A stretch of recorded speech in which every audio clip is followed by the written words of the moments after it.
yang dikasih oleh Tuhan, kami dari Komisi Anak GKI Pasir Kaliki ingin menginformasikan kepada Bapak dan Ibu, jikalau yang memiliki putra, putri, ataupun cucu yang masih berusia balita sampai kelas 8 SMP atau 2 SMP, kami mau mengajak anak-anaknya semua untuk boleh bergabung bersama dengan kami mengikuti sekolah minggu secara virtual tiap hari Minggu pukul 8 pagi untuk anak-anak kelas balita sampai 3 SD melalui Zoom meeting. Lalu dilanjutkan lagi pukul 9 lebih 15 menit untuk anak-anak kelas 4 sampai 6 SD dan juga masih dilaksanakan melalui Zoom meeting. Pada pukul 10 pagi akan diadakan kebaktian tunas remaja untuk anak-anak 7 SMP sampai 8 SMP dan juga dilaksanakan secara virtual melalui Zoom meeting. Mari kita ajak putra atau putri, cucu untuk dapat berjumpa dalam kasih Tuhan bersama-sama di rumah Tuhan. Terima kasih, selamat beribadah.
Umat yang terkasih, pada masa pandemi ini, GKI Pasir Kaliki akan menyelenggarakan pelayanan sakramen perjamuan kudus real time melalui live streaming.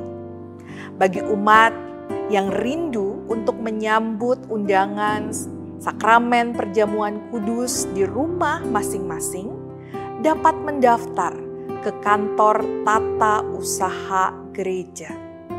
Kepada umat yang telah mendaftar untuk pelayanan sakramen perjamuan kudus, akan dikirimkan hosti dan air anggur untuk merayakan sakramen perjamuan kudus di rumah masing-masing. Adapun hosti dan air anggur akan dikirimkan sebelum pelayanan sakramen perjamuan kudus diselenggarakan dalam sebuah kotak tertutup.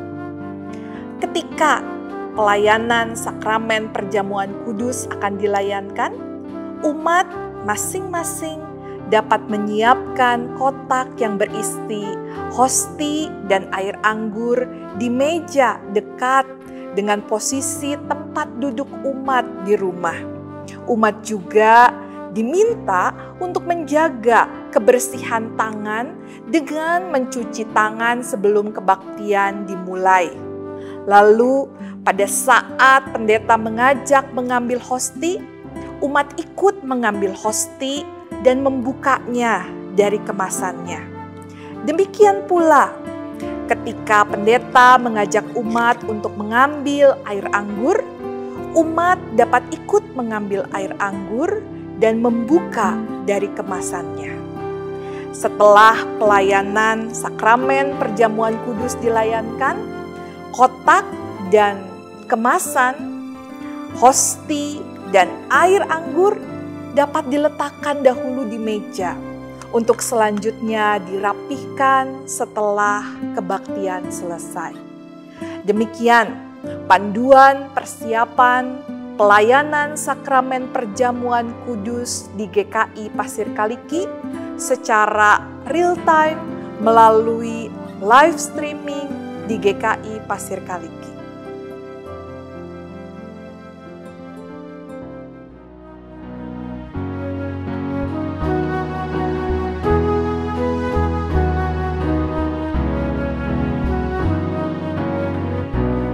Menjadi perpanjangan kasih Allah bagi sesama manusia, terutama membantu saudara-saudara kita yang membutuhkan pertolongan, menjadi sangatlah penting apalagi di masa pandemi ini.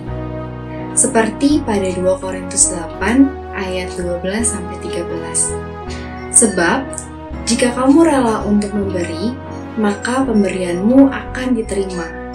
Kalau pemberianmu itu berdasarkan apa yang ada padamu, bukan berdasarkan apa yang tidak ada padamu. Sebab, kamu dibebani bukanlah supaya orang-orang lain mendapat keringanan, tetapi supaya ada keseimbangan.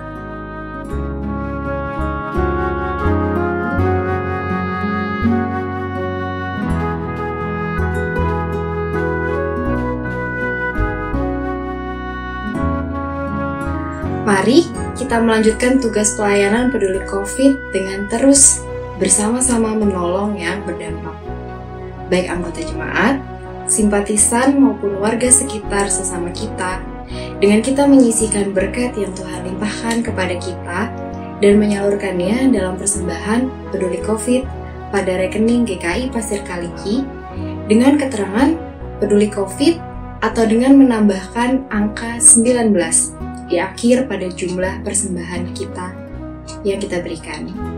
Kiranya Tuhan Yesus memimpin dan memakai kita sebagai perpanjangan kasih Allah kepada saudara-saudara kita yang membutuhkan.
Pertolongan kita adalah di dalam nama Tuhan, pencipta langit dan bumi, yang senantiasa setia dan tidak pernah meninggalkan perbuatan tangannya.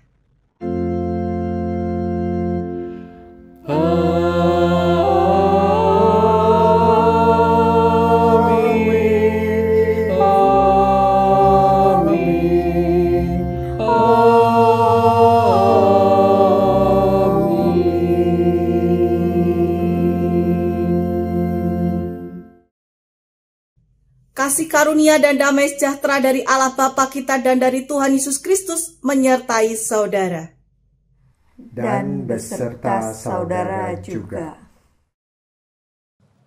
Kebaktian Minggu pada hari ini bertemakan kita dan mereka. Manusia mempunyai kecenderungan untuk mengotak-kotakan diri berdasarkan kelompok tertentu untuk menegaskan dan memperkuat identitas mereka. Namun Yesus menginginkan kita semua hidup dalam damai dengan sesama, merangkul orang lain yang berbeda dan memberi dampak yang baik. Hal ini ditegaskan dalam Markus 9 ayatnya yang ke-50b. Hendaklah kamu selalu mempunyai garam dalam dirimu dan selalu hidup berdamai yang seorang dengan yang lain. Kiranya kita menjadi duta kerajaan Allah dan membawa damai di dunia dengan menjalin relasi yang baik dan merangkul mereka yang berbeda.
Jemaat yang dikasihi Tuhan, marilah kita bersama-sama menundukkan kepala, mengakui segala dosa dan kesalahan kita melalui doa pengakuan dosa.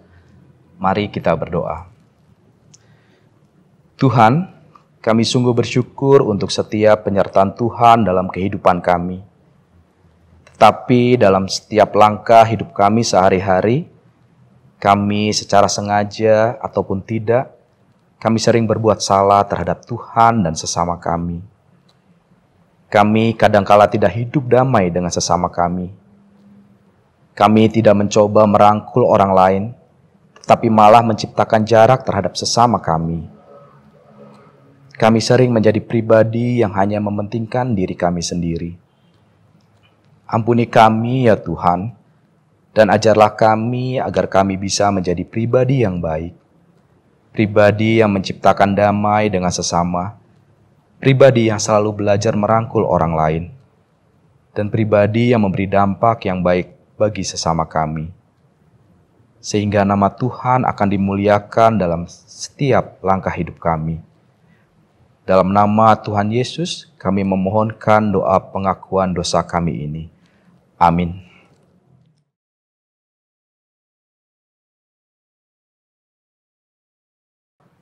Jemaat dimohon untuk bangkit berdiri, kita akan mendengarkan berita anugerah dari Tuhan. Anugerah Tuhan nyata bagi kita seperti yang tertulis dalam Kisah Para Rasul 4 ayatnya yang ke-12. Dan keselamatan tidak ada di dalam siapapun juga selain di dalam Dia. Sebab di bawah kolong langit ini tidak ada nama lain yang diberikan kepada manusia yang olehnya kita dapat diselamatkan. Di dalam Kristus engkau telah diampuni. Di dalam Kristus engkau pun telah diampuni. Damai Kristus bagimu. Damai Kristus bagimu juga.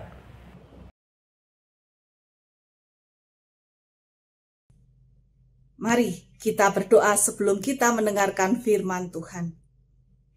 Allah Bapa kami yang di surga, kami mengucap syukur untuk kesempatan hari ini. Terima kasih Tuhan untuk begitu banyak berkat yang Tuhan berikan kepada kami. Dan kami percaya Tuhan bukan hanya berkat jasmani, Tetapi kami juga membutuhkan berkat rohani, kami membutuhkan firman-Mu Tuhan, makanan bagi roh jiwa kami. Ya Tuhan, bersabdalah, pakailah hamba-Mu yang tidak ada artinya untuk menyampaikannya, dan segala puji, hormat, dan kemuliaan hanya bagi nama-Mu Tuhan. Amin. Bacaan Injil Tuhan Yesus Kristus menurut Markus pasal 9 ayat 38 sampai dengan 50 demikian. Kata Yohanes kepada Yesus, "Guru, kami lihat seorang yang bukan pengikut kita mengusir setan demi nama-Mu. Lalu kami cegah orang itu karena ia bukan pengikut kita." Tapi kata Yesus, "Jangan kamu cegah dia, sebab tidak seorang pun yang telah mengadakan mukjizat demi nama-Ku dapat seketika itu juga mengumpat Aku. Barang siapa tidak melawan kita, ia ada di pihak kita. Aku berkata kepadamu, sesungguhnya barang siapa memberi kamu minum secangkir air oleh karena kamu adalah pengikut Kristus, ia tidak kehilangan upahnya. Barang siapa menyesatkan salah satu dari anak-anak kecil yang percaya ini, lebih baik baginya jika sebuah batu kilangan diikatkan pada lehernya, lalu ia dibuang ke dalam laut. Dan jika tanganmu menyesatkan engkau, penggalah, karena lebih baik engkau masuk ke dalam hidup dengan tangan kudung daripada dengan utuh kedua tanganmu dibuang ke dalam neraka, ke dalam api yang tak terpadamkan. Di tempat itu ulatnya tidak akan mati dan apinya tidak akan padam. Dan jika kakimu menyesatkan engkau, penggalah, karena lebih baik engkau masuk ke dalam hidup dengan timpang daripada dengan utuh kedua kakimu dicampakkan ke dalam neraka. Di tempat itu ulatnya tidak akan mati dan apinya tidak akan padam. Dan jika matamu menyesatkan engkau, cungkilah, karena lebih baik engkau masuk ke dalam kerajaan Allah dengan permata satu daripada dengan permata dua dicampakkan ke dalam neraka, di mana ulat-ulat bangkai tidak akan mati dan api tidak padam. Karena setiap orang akan digarami dengan api. Garam memang baik, tetapi jika garam menjadi hambar, dengan apakah kamu diasinkannya? Hendaklah kamu selalu mempunyai garam dalam dirimu dan selalu hidup berdamai yang seorang dengan yang lain. Demikianlah Injil Yesus Kristus. Yang berbahagialah ialah mereka yang mendengarkan firman Tuhan dan yang memeliharanya. Haleluya, haleluya, haleluya.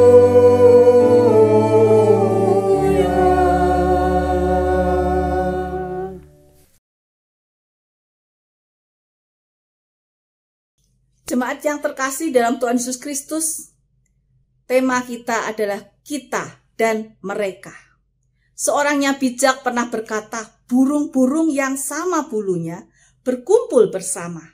Orang-orang yang serupa, mereka juga akan berkumpul bersama pula. Yang terjadi adalah kita senang bergaul dengan mereka yang memiliki kebiasaan kesamaan dengan kita. Kita merasa canggung dalam kumpulan orang asing, orang-orang yang berbeda latar belakangnya, cara pemikirannya, pendapatnya, dan berbagai hal yang berbeda. Prinsip burung yang bulunya tidak sama, tidak saja mengatur hubungan antar manusia, tetapi juga interaksi kelompok orang yang memiliki latar pendidikan yang sama, pelajaran yang sama, pekerjaan yang sama, dan biasanya dikatakan kadang-kadang mereka juga punya tempat tinggal yang sama. Ya. Demikian pula kelompok-kelompok manusia yang mempunyai garis-garis batas yang memisahkan antar kelompok mereka dengan kelompok yang lain, seperti kotak-kotak papan catur. Orang-orang yang sekotak kita akan memperlakukan sebagai sahabat, sebagai sesama kita. Tetapi bagaimana ketika orang-orang itu tidak sekotak dengan kita? Maka kita melihat orang-orang itu sebagai bukan kelompok kita. Kita merasa canggung, kita tidak merasa nyaman di dekat mereka. Hal itu ternyata juga terjadi di dalam kehidupan orang percaya, termasuk murid-murid Tuhan Yesus. Ketika Yohanes mencatat bahwa Yohanes dan murid-murid yang lain menunjukkan ketidaksenangan jika ada orang lain di luar kelompok mereka yang melakukan apa yang dilakukan oleh mereka. Kalimat bukan pengikut kita menunjukkan bahwa adanya sikap eksklusif dari murid-murid Tuhan Yesus. Dan Tuhan Yesus ketika mendengar itu mengkritik sikap eksklusif dari para murid dengan berkata, sebab tidak seorang pun yang telah mengadakan mukjizat demi namaku dapat seketika itu juga mengumpat aku. Tuhan Yesus memperingatkan bahwa perasaan mereka sebagai orang dalam itu tidak tepat. Bahwa pengikut Yesus bukan saja seperti mereka yang secara formal ikut kelompok mengikut Tuhan Yesus, melainkan juga mereka orang yang di luar kelompok formal itu, tetapi merupakan orang yang percaya kepadanya. Yesus mengajak para muridnya untuk keluar dari kotak ataupun batas kelompok mereka, untuk menjalin relasi dan bekerja sama dengan orang-orang di luar kelompok mereka. Dan dihimbau mereka juga melakukan karya-karya kebaikan bersama. Dan kalimatnya adalah, hendaklah kamu selalu mempunyai garam dalam dirimu dan selalu hidup berdamai yang seorang dengan yang lain. Demikian pula Musa yang menegur Yosua ketika Musa mengumpulkan 70 tua-tua yang berdiri di sekeliling kemah. Ada 2 orang yang tidak ikut ke kemah, yaitu Eldad dan Medad. Pada waktu Roh Allah turun ke atas mereka yang kepenuhan kemudian menjadi seperti nabi. Tapi kedua orang itu tidak masuk kelompok 70 orang yang mengelilingi kemah. Tapi mereka juga mengalami kepenuhan Roh Allah. Sikap yang sama seperti Yohanes juga ternyata ditunjukkan oleh Yosua. Ketika Yosua kemudian merasa orang-orang itu bukan kelompok kita, Yosua mengatakan dan mengungkapkan, kitalah orang-orang dalam. Dan orang-orang dalam adalah orang-orang yang memiliki hak khusus untuk mengalami kepenuhan Roh Allah. Sedangkan mereka yang tidak ada di dalam kemah, sekalipun mereka tua-tua juga, adalah orang-orang luar yang tidak boleh mengalami kepenuhan Roh Allah. Menanggapi Yosua, Musa pun menjawab, kalau seluruh umat Tuhan menjadi nabi, oleh karena Tuhan memberi rohnya hinggap kepada mereka. Di sini Musa menunjukkan keterbukaan bukan saja terhadap para tua-tua, tetapi kepada semua orang. Dan sekali lagi Yesus juga mengatakan, ketika kita memandang anak kecil, kita tidak boleh mengotakkannya, meremehkannya, bahkan dikatakan juga menyesatkannya. Tetapi apa yang harus kita lakukan? Kita justru harus memberikan teladan, mengajarkan firman Tuhan, karena mereka adalah generasi selanjutnya. Mereka adalah apa yang kita berikan warisan kepada mereka. Teladan iman kita akan dilanjutkan oleh mereka. Oleh karena itu Tuhan menghimbau kepada kita untuk memberikan yang baik, melakukan yang baik, memiliki persepsi yang baik kepada mereka. Baik Musa maupun Tuhan Yesus mengajak setiap orang untuk keluar dari kotak dan rasa eksklusif kelompok masing-masing. Agar mereka punya cara pandang yang tidak sempit, tetapi mereka punya cara pandang Allah. Cara pandang Allah yang melewati, yang melampaui kotak-kotak sekat-sekat yang seringkali adalah yang kita buat. Gambar ini adalah gambar 9 titik ya. Tolong buat 4 garis yang tidak boleh putus melewati 9 titik itu. Bisa rekan-rekan, Bapak Ibu Saudara-saudari? Yang terjadi adalah kita kadang membuatnya seperti rumput ya. Atau kalau tidak bentuk huruf set. Tidak bisa semua. Tapi kita bisa melewati 9 titik dengan 4 garis itu kalau kita membuat garisnya melewati titik tersebut. Apa artinya? Kita bisa melakukannya ketika kita melakukannya keluar dari kotak. Persepsi yang kita buat seringkali bukanlah persepsi yang benar. Oleh karena itu ada 4 hal Yang pertama, tinggalkan keraguan. Jangan selalu main persepsi karena belum tentu benar. Seperti para murid Tuhan Yesus itu yang berkata, bukan pengikut kita. Lalu Yosua juga berkata kepada Musa, Tuanku Musa, cegahlah mereka. Karena mereka bukan termasuk orang-orang kita. Seringkali keraguan dan persepsi yang salah membuat orang berpikir yang di dalam kotak adalah selalu yang terbaik. Dan memiliki kemudian keraguan, oh kalau yang di luar kotak itu selalu hal yang tidak baik. Padahal Tuhan ingin kita tidak punya persepsi demikian, cara pandang yang keliru. Mari kita punya cara pandang yang baru. Kita melihatnya dengan mata iman, bahwa di luar sana ada hal-hal yang indah yang kita bisa belajar. Keraguan-keraguan harus kita tinggalkan. Oleh sebab itu ketahuilah bahwa di dalam dunia ini tidak ada satupun yang tidak punya risiko. Tapi kita harus bisa mengalahkan risiko itu. Kita harus berani keluar dari kotak itu.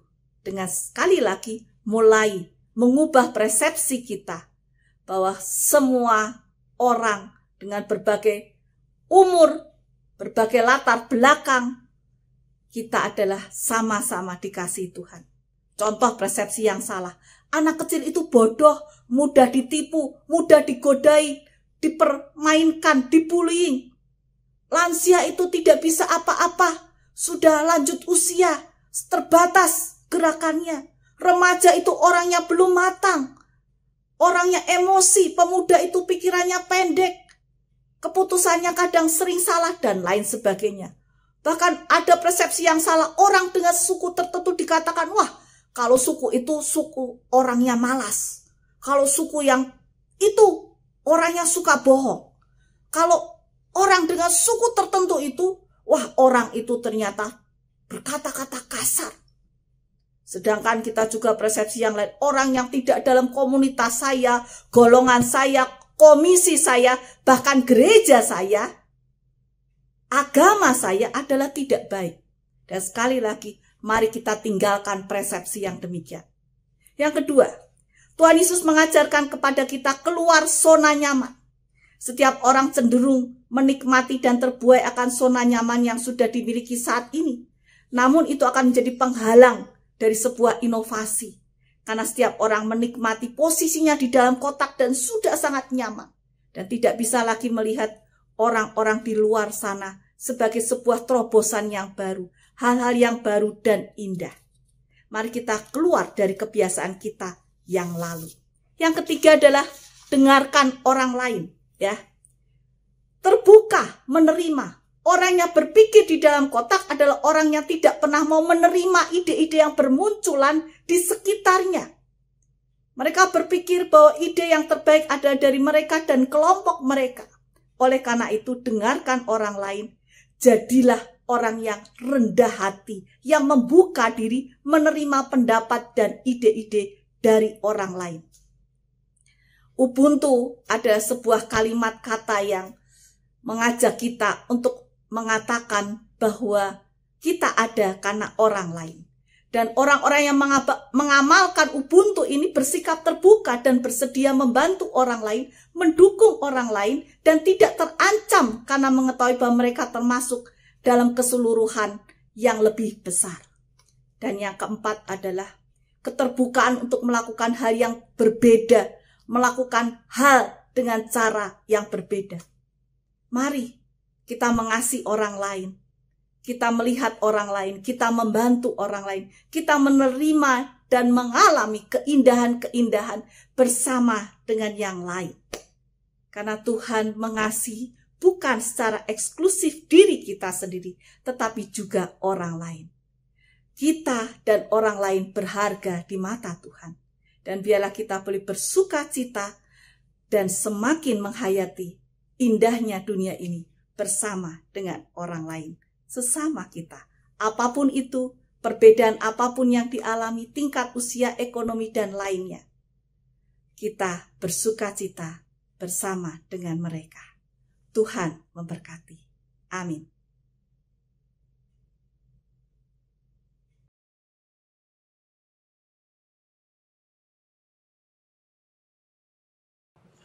Umat dipersilahkan untuk bangkit berdiri.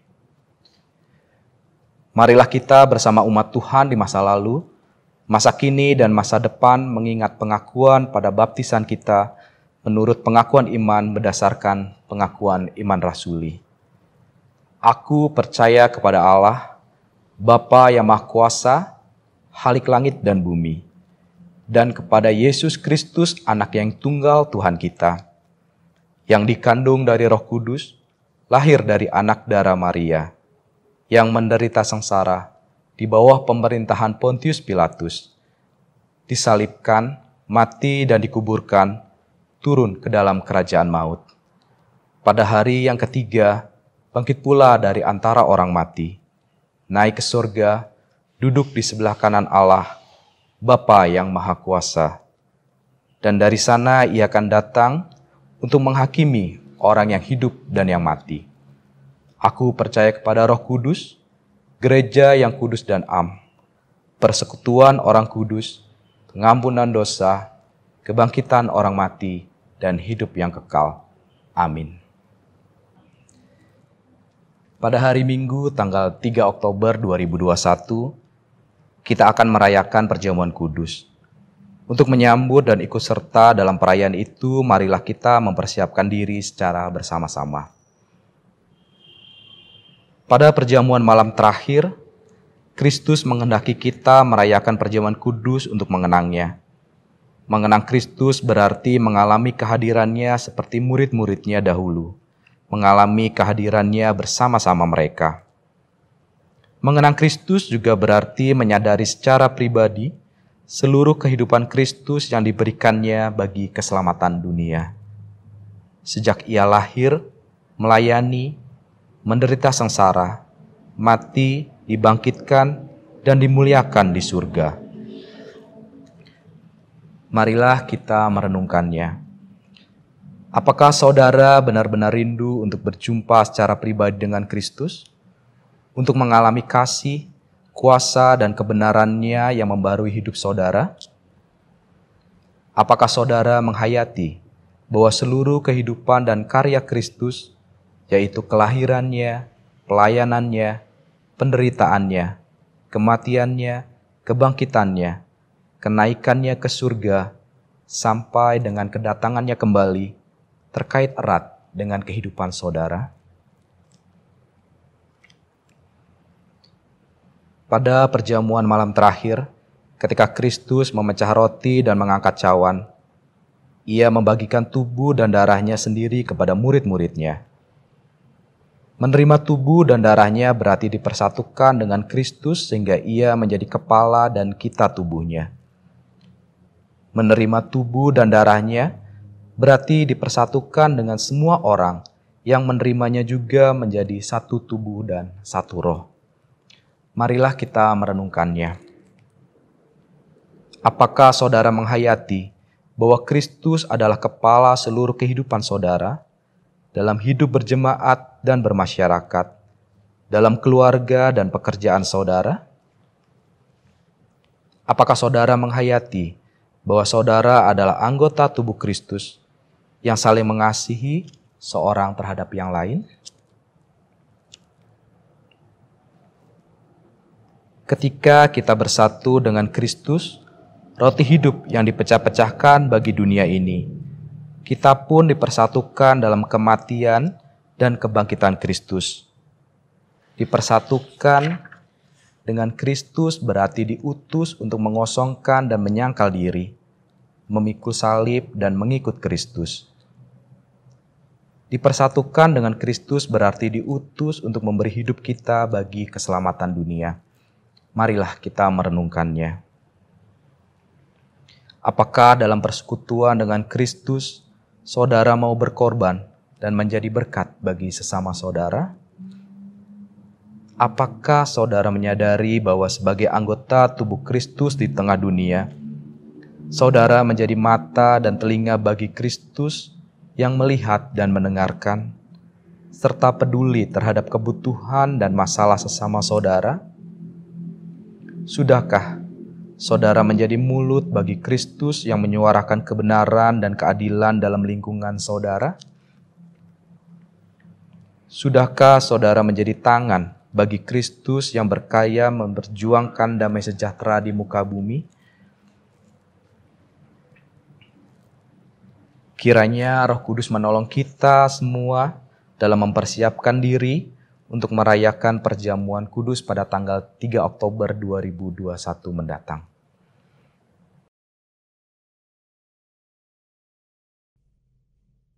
Marilah kita menaikkan doa syafaat kita kepada Tuhan. Terima kasih bagimu Allah pencipta langit dan bumi, karena Engkau memberiku juru selamat Tuhan Yesus Kristus yang memberikan teladan hidup, agar dapat melihat sesama seperti Engkau kehendaki. Terima kasih atas rahmat kehidupan sesama, dengan berbagai perbedaan yang indah ya Tuhan. Alam semesta ini dan segala isinya yang bisa kita nikmati dan kita sungguh bersyukur dan memuji nama-Mu. Terima kasih untuk negara Indonesia dengan para pemimpin kami yang telah mengupayakan yang terbaik.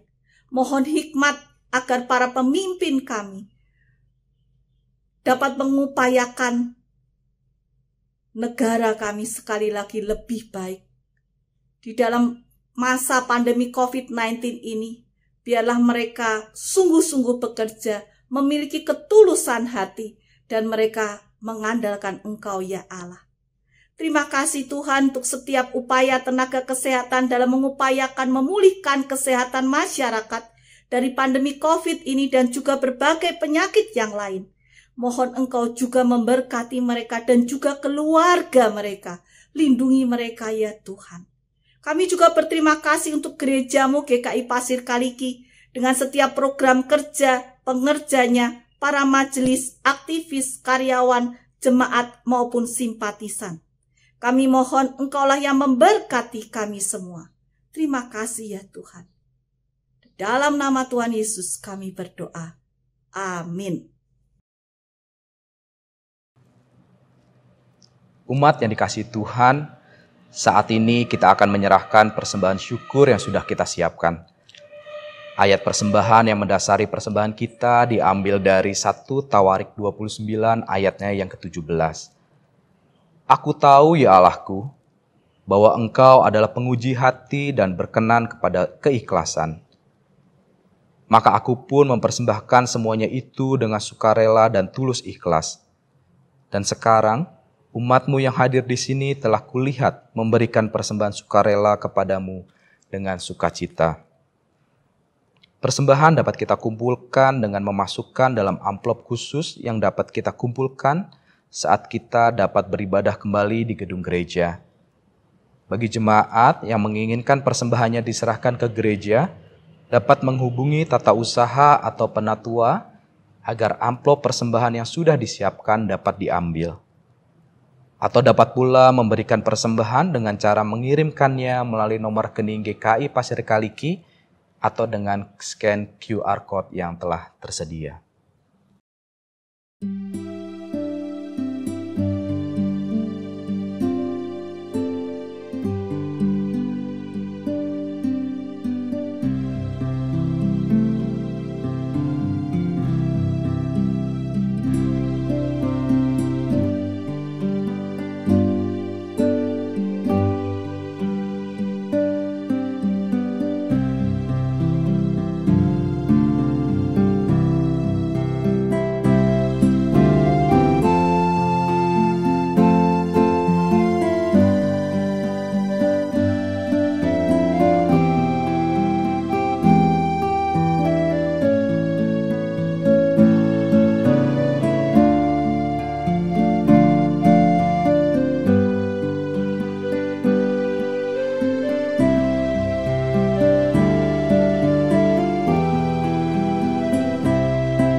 Umat Tuhan, marilah kita membawa persembahan kita di dalam doa.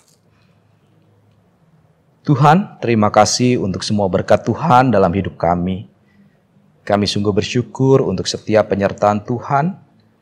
Saat ini kami datang membawa persembahan kami sebagai ungkapan syukur kami atas berkat dan kasih Tuhan yang begitu besar atas kami.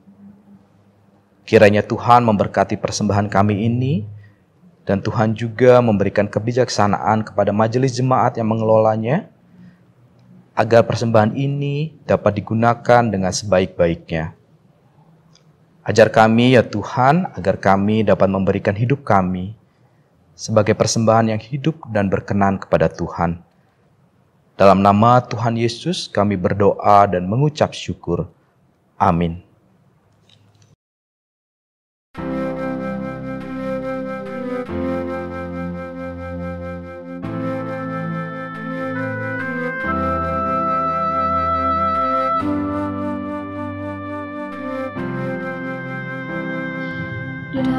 Damai di dunia dan kita dutanya,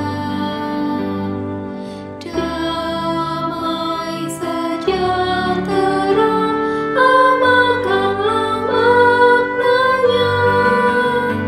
Allah Bapa kita anaknya.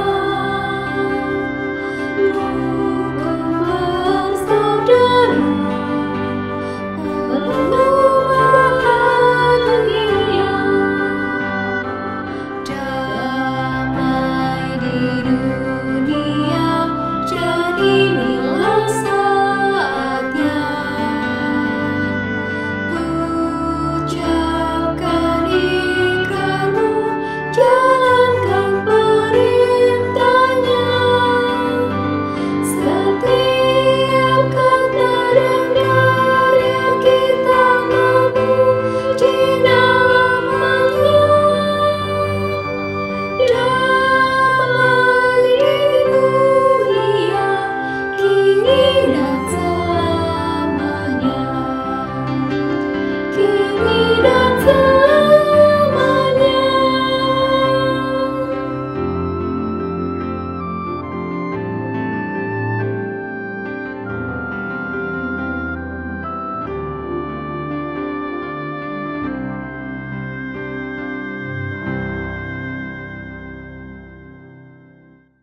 Jemaat yang terkasih, kini arahkanlah hatimu kepada Tuhan. Kami mengarahkan hati kami kepada Tuhan. Jadilah saksi Kristus hingga harinya tiba. Syukur kepada Allah, Terpujilah Tuhan. kini dan selamanya. Kini terimalah berkat dari Tuhan. Tuhan memberkati engkau dan melindungi engkau. Tuhan menyinari engkau dengan wajah-Nya dan memberi engkau kasih karunia. Tuhan menghadapkan wajah-Nya kepadamu dan memberi engkau damai sejahtera.